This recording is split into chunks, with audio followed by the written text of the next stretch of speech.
يوم 1 ديسمبر سنة 2005 يوكي يوشيدا اللي عندها 7 سنين اتجهت للمدرسة بتاعتها الموجودة في مدينة نيكو في اليابان، بس ما رجعتش للبيت مرة تانية. أبوها وأمها كانوا مرعوبين جدا عليها، عشان كده كلموا الشرطة بلغوهم بكل اللي حصل. فعلا الشرطة عملوا عملية بحث كبيرة جدا في الأماكن المحيطة بيهم، بس للأسف ما كانش فيه أي أثر ليها. تاني يوم من عملية البحث الشرطة اكتشفوا جثة يوكي كانت مرمية في غابة موجودة في مدينة اسمها هيتاشي أومية، والمدينة دي كانت على بعد 60 كيلو من بيتهم. ومن المنظر اللي الشرطة شافوا فيه مسرح الجريمة كان واضح جدا بالنسبة لهم إن في حد ارتكب الجريمة دي في مكان تاني ونقل جثة يوكي للمكان ده. يا ترى مين اللي عمل كده في يوكي؟ وليه يعمل كده في بنت عندها 7 سنين بس؟ وإزاي الشرطة في النهاية هيوصلوا للمجرم؟ ده اللي هنعرفه من أحداث قصتنا. بس قبل ما نبدأ زي ما تعودنا ما تنسوش تصلوا على النبي وتدعوا لإخواتنا المظلومين في كل مكان، ربنا ينصرهم ويصبرهم.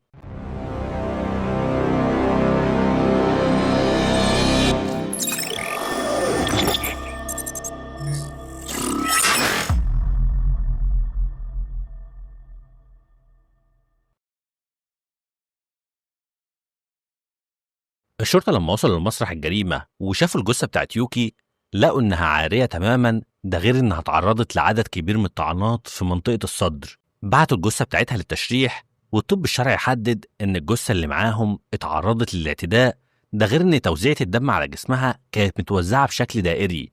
عشان كده حددوا إن عملية الطعن حصلت على الجثة وهي نايمة على ظهرها، وحددوا كمان إن سبب الوفاة هو فقدان كمية كبيرة جدا من الدم.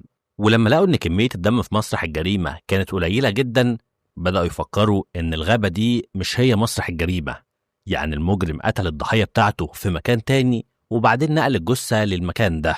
الشرطة بدأوا التحقيقات بتاعتهم عشان يعرفوا هو مين اللي عمل كده في يوكي، وأول حاجة عملوها إنهم بدأوا يتكلموا مع الناس اللي عايشين قريب من المدرسة ويسألوهم لو حد فيهم شاف أي حاجة غريبة في اليوم اللي يوكي اختفت فيه.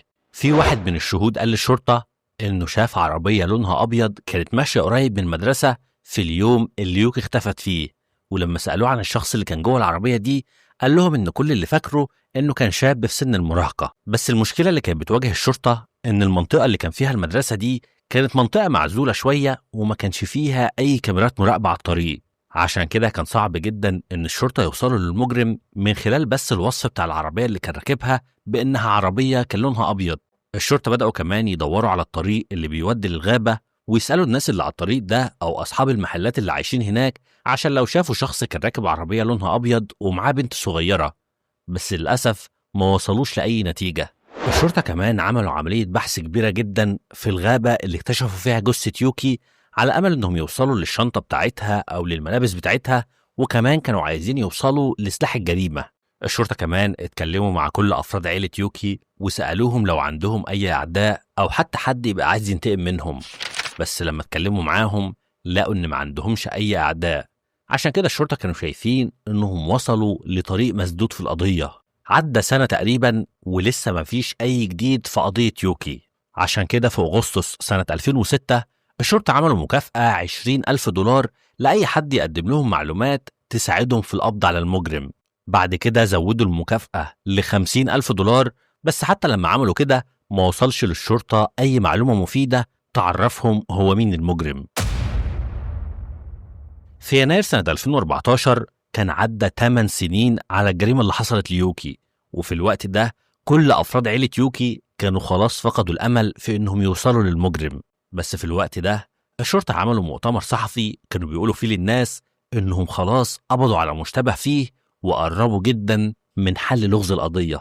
المشتبه فيه ده كان اسمه تاكويا كاتزاماتا، وكان واحد من أصل تايواني عنده 32 سنة، بس أخد الجنسية اليابانية من 2 سنين بالظبط. الشرطة أصلا كانوا قابضين على تاكويا بتهمة بيع سلع مقلدة هو وأمه، وبعد ما دخل السجن لمدة 20 يوم ولما كان بيتكلم مع أفراد الشرطة اعترف لهم إن هو اللي خطف يوكي واعتدى عليها، بس كان مصر إن مش هو اللي قتلها.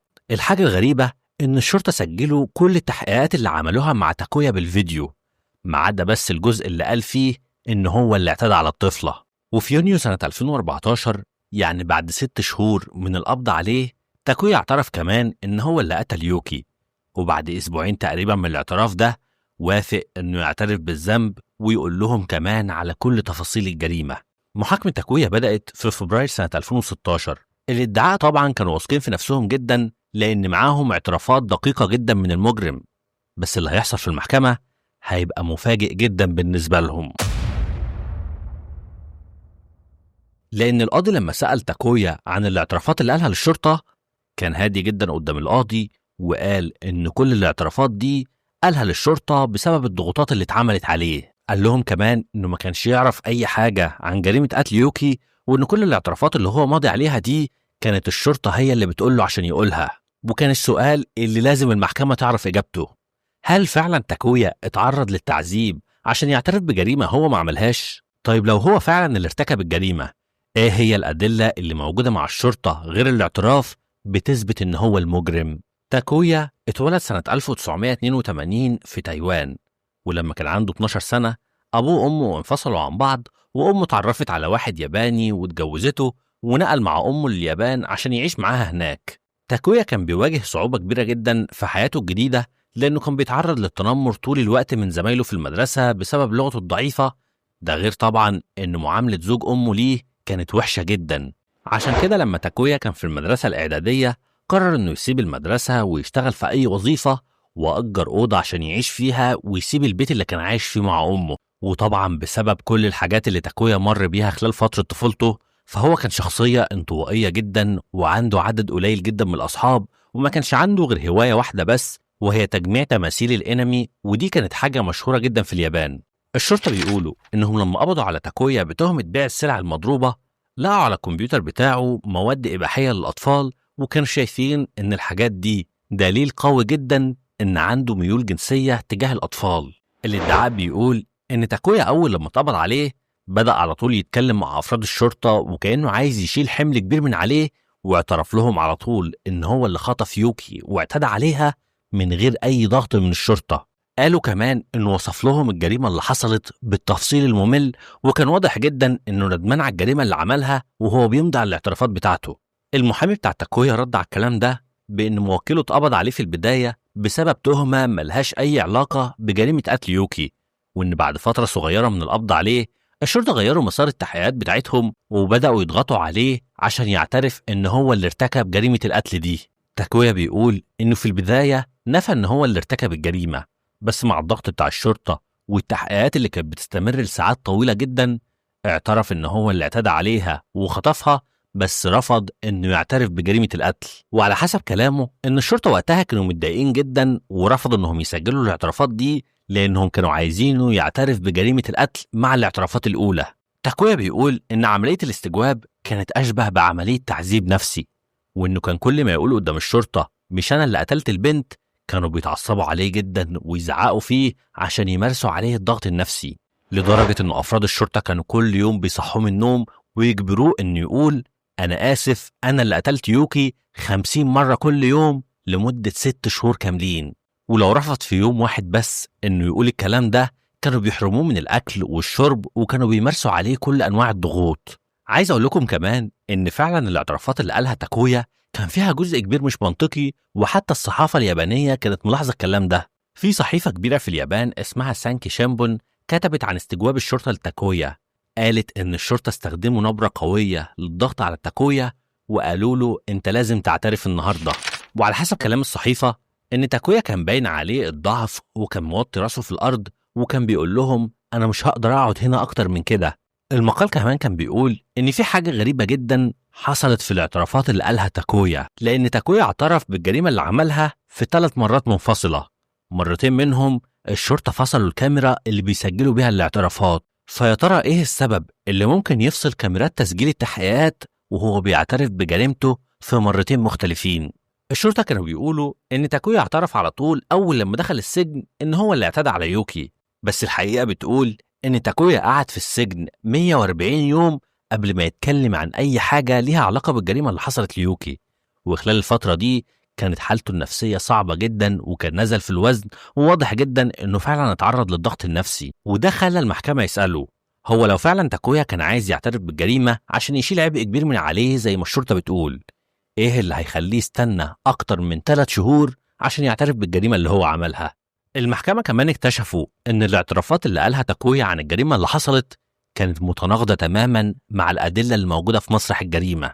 تاكويا قال في الاعترافات بتاعته انه كان سايق العربية اللي لونها ابيض واخد البنت للشقة اللي هو كان مأجرها وهناك اعتدى عليها، وفي نفس اليوم الساعة 4 الفجر استخدم الشريط اللاصق عشان يكتم صوتها وصعقها بمسدس صاعق كان موجود في بيته، وبعد كده أخدها للغابة وطعنها أكتر من مرة لحد لما ماتت ومشي من هناك بسرعة قبل ما أي حد يشوفه.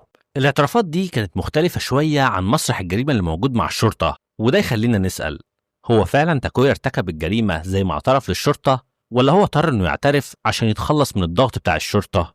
الشرطة كمان ما كانش عندهم تفسير لحاجات كتيرة جدا، زي مثلا هو لو تاكويا اعتدى على البنت فعلا، ليه الحمض النووي بتاعه ما كانش موجود على جسمها؟ تاكويا بيقول انه ارتكب الجريمة الساعة 4 الفجر، بس تقرير الطب الشرعي بيقول ان الجريمة حصلت حوالي الساعة 4 العصر في اليوم اللي هي اختفت فيه، وبرضه الادعاء ما كانش عنده اي تفسير للكلام ده. واخر واهم حاجة كانت الطريقة اللي حصلت بيها الجريمة نفسها، لأن تاكويا كان بيقول في الاعترافات بتاعته إنه طعنها في الغابة، في حين إن الطب الشرعي بيقول إن المكان اللي لقوا فيه الجثة مش هو مسرح الجريمة، ده المجرم قتلها في مكان تاني وبعدين نقل الجثة للمكان ده. تاكويا كمان وصف الجريمة اللي حصلت بإنه مسك البنت من كتفها وطعنها، بس الكلام ده بيوضح إن البنت اتعرضت للطعن وهي واقفة، في حين إن خبراء الطب الشرعي أكدوا إن بقع الدم اللي على الجسم كانت منتشرة بشكل دائري، وده معناه إن البنت اتعرضت للطعن وهي نايمة على ظهرها. المحكمة كمان اكتشفوا إن تاكويا ما قالش في الاعترافات بتاعته أي حاجة تخص الملابس بتاعت البنت أو الشنطة بتاعتها، وكمان ما جابش سيرة للشرطة عن المكان بتاع سلاح الجريمة. وكمان على حسب الاعترافات اللي كان ماضي عليها إنه لما ارتكب الجريمة مشي بسرعة من المكان قبل ما حد يشوفه. طب اتخلص من الحاجات دي إمتى وإزاي رغم إنه مشي بسرعة من مسرح الجريمة؟ الدفاع بيقول إن الكلام ده معناه إن تاكويا أصلاً ما كانش يعرف إن الجثة اللي الشرطة لقوها كانت عارية تماماً ولا كان معاها شنطة، يعني النص بتاع الاعترافات اللي هو وقع عليه كان نص مقترح من الشرطة وهو ما يعرفش عنه أي حاجة. الدفاع كمان سأل في المحكمة سؤال مهم جداً، هو بغض النظر عن الاعترافات اللي تاكويا كان ماضي عليها، هل الشرطة عندهم أي دليل يثبت إن هو المجرم؟ الادعاء رد بإن الشهود شافوا عربية لونها أبيض قريبة من المدرسة في اليوم اللي حصلت فيه الجريمة، وتاكويا عنده عربية لونها أبيض. تاني حاجة إن الشرطة لقوا مسدس صاعق في بيت تاكويا، وعلى حسب كلامهم إن حجم المسدس ده كان مناسب جدا مع الجروح اللي موجودة على جسم الضحية. تالت حاجة إنهم شافوا العربية بتاعت تاكويا وهي متجهة ناحية الغابة اللي لقوا فيها الجثة بتاعت يوكي. آخر حاجة إن كان في شعر القطة موجود على جسم الضحية، وتاكويا كان عنده قطة قبل كده، وعلى حسب كلامهم إن الشعر بتاع القطة اللي على جثة البنت كان من نفس السلالة بتاعت القطة اللي كانت في بيت تاكويا. ورغم إن كل الأدلة دي كانت أدلة ظرفية ومفيش دليل قوي يثبت إن تاكويا هو اللي ارتكب الجريمة، إلا إن الدفاع بتاعه شكك في كل الأدلة دي قدام المحكمة. الدفاع بيقول إن اليابان لوحدها فيها أكتر من 10 مليون عربية لونهم أبيض، وإن وجود عربية لونها أبيض مع تاكويا ما تخليهوش مشتبه فيه في الجريمة، وإلا باقي أصحاب العربيات كلهم اللي هم باقي 10 مليون هيبقوا هم كمان مشتبه فيهم عند الشرطة. قالوا كمان إن الشاهد الوحيد اللي قال إنه شاف عربية لونها أبيض قريب من المدرسة كان طفل عنده 7 سنين، وده يخلي الشهادة بتاعته مش موثوقة بشكل كافي. وبالنسبة لتسجيلات كاميرات المراقبة اللي بتوضح إن تاكويا كان متجه بالعربية بتاعته ناحية الغابة وإن ده دليل إنه كان بيتخلص من الجثة هناك، فالدفاع قدم خريطة بتحركات العربية بتاعت تاكويا في اليوم ده واللي كانت على بعد مسافة كبيرة جدا من المكان اللي لقوا فيه الجثة. وبالنسبة لشعر القطة اللي على جسم البنت، فالدفاع استدعى خبير في المجال ده عشان يثبت إن الشعر اللي موجود على قطة من نفس سلالة دي مش حاجة نادرة ولا يعتمد عليها في إثبات تهمة، دي حاجة عادية جدا وممكن تحصل كل يوم. يعني ممكن يكون في قطة معدية في مسرح الجريمة قبل اكتشاف الجثة والقطة دي سابت شعراية على جسم البنت. وآخر دليل واللي كان صاعق الكهرباء، فالدفاع قدم دليل إن الجروح اللي ناتجة عن الصعق بالكهرباء بينتج عنه جروح في الأنسجة، وده عكس الجرح اللي كان موجود على جسم يوكي، لأن أصلا من بداية التحقيقات الطبيب الشرعي كان محدد إن الجرح ده هي علامات خدش عادية جدا وملهاش أي علاقة بالصاعق الكهربي. يعني كل اللي حصل إن الشرطة لقوا جرح موجود على جسم البنت ومش عارفين مصدر الجرح ده إيه، ولما كانوا بيفتشوا في بيت تاكويا لقوا هناك صاع كهربي، عشان كده قرروا إنهم يربطوا الاتنين ببعض، وإن تاكويا استخدم الصاع الكهربي ده عشان يضرب بيه الضحية بتاعته.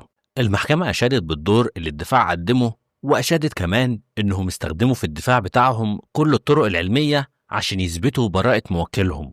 وفي مفاجأة غير متوقعة، المحكمة شافت إن تاكويا مذنب في جريمة خطف واعتداء وجريمة قتل يوكي، واتحكم عليه بالسجن مدى الحياة. المحكمة قالت إن الاعترافات اللي قالها تاكويا كانت متوافقة مع كل الأدلة اللي موجودة مع الشرطة، ده غير إن تاكويا ظهر في فيديو الاعتراف بالجريمة وهو متأثر جدا، وده معناه بالنسبة لهم إنه بيقول الحقيقة.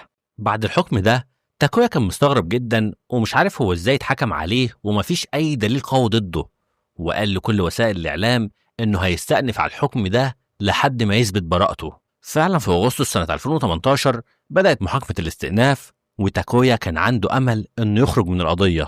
خلال المحاكمة دي الادعاء ما كانش عارف يجاوب على أي سؤال في المحكمة من الأسئلة اللي بيسألها المحامي بتاع تاكويا، وكان واضح جدا إن ما عندهمش أي دليل يثبت إن تاكويا هو المجرم. المحكمة اكتشفت كمان إن الادعاء تلاعب بالأدلة، وبدل ما يقولوا إن الجريمة حصلت الساعة 4 العصر قالوا إن الجريمة حصلت في فترة زمنية من 2 مساء ل 4 صباحا، وكل ده عشان يفصلوا الأدلة اللي معاهم وتكون مناسبة لتاكويا.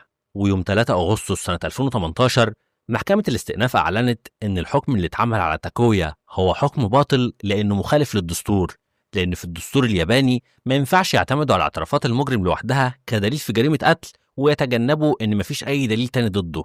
بس الغريب إن القاضي لما استبعد الحكم القديم وبدأ يحكم في القضية كان شايف إن تاكويا برضه مذنب في جريمة قتل واتحكم عليه بالسجن مدى الحياة. الدليل اللي القاضي قرر إنه يعتمد عليه المرة دي كان رسالة بعتها تاكويا لأمه بيقول لها فيها: أنا آسف جدا، أنا السبب في كل المشاكل اللي حصلت. ومن الجملة البسيطة دي المحكمة شافت إن تاكويا بيعترف لأمه بشكل غير مباشر إن هو اللي ارتكب الجريمة. الدفاع رد على الكلام ده بإن تاكويا يقصد إن السبب في كل اللي حصل لأنه كان بيبيع سلع مقلدة وكان هو السبب في دخول أمه للسجن، وإن الجواب ده ملوش أي علاقة بالجريمة اللي حصلت ليوكي. يعني القاضي في محكمة الاستئناف كان رافض الحكم الأول لأنه معتمد على الاعترافات ومش معتمد في الحكم على أي أدلة، بس بعد كده حكم عليه بالسجن مدى الحياة بسبب جملة كان قايلها في رسالة وما كانش بيعترف فيها بشكل مباشر إن هو اللي قتل الضحية، وبرضه ما كانش معتمد على أي دليل. بعد الحكم ده في عدد كبير من الناس كانوا شايفين إن تاكويا تعرض للظلم، خصوصا وإن مفيش أي دليل قوي ضده، عشان كده في عدد من الناس عملوا احتجاجات قوية جدا قدام المحكمة. في كمان أخبار انتشرت إن الشريط اللاصق اللي كان موجود جنب جثة الضحية كان عليه 2 حمض نووي لشخصين مجهولين، والاتنين ما كانوش متطابقين مع تاكويا. اكتشفوا بعد كده إن واحد من ال2 حمض نووي دول كان للطبيب الشرعي اللي بيشرح الجثة، وإن الحمض النووي وصل للجثة عن طريق الخطأ، والحمض النووي التاني كان بتاع شخص مجهول لحد النهاردة. يعني احتمال كبير الحمض النووي التاني ده يكون الحمض النووي للمجرم. في كمان أخبار بتقول إنهم اكتشفوا حمض نووي تاني على جثة يوكي نفسها، بس بعد 3 سنين من التحقيقات اكتشفوا إن الحمض النووي ده كان للضابط اللي أول واحد وصل لمسرح الجريمة. وقتها الشرطة قالوا إن الضابط ده خبرته مش كبيرة في التعامل مع الجرائم اللي زي دي، عشان كده ساب الحمض النووي بتاعه بالغلط على جثة الضحية. ورغم إن الغلطة دي كبيرة جدا وممكن تأثر في نتيجة التحقيقات، إلا إن الشرطة كانوا شايفين إنها مجرد غلطة بسيطة، وكمان الضابط اللي عمل كده تم ترقيته لرئيس قسم تحقيقات الجرائم. وبسبب كل الحاجات الغريبة اللي حصلت في التحقيقات دي في عدد كبير جدا من الناس كانوا شايفين إن اللي حصل في التحقيقات والمحاكمة دي ما هو إلا مؤامرة عشان يقفلوا القضية في أسرع وقت ممكن. فهل اللي ارتكب التهمة دي كان حد كبير مثلا في الدولة وهم كانوا عايزين يلبسوا التهمة لأي حد عشان يبعدوا الشبهة عنه؟ لأن على حسب الأخبار اللي انتشرت وقتها كان واضح إن في عدد كبير من الصحف بيحاولوا يشوهوا صورة تاكويا ويبينوا صورته قدام الناس وكأنه هو المجرم.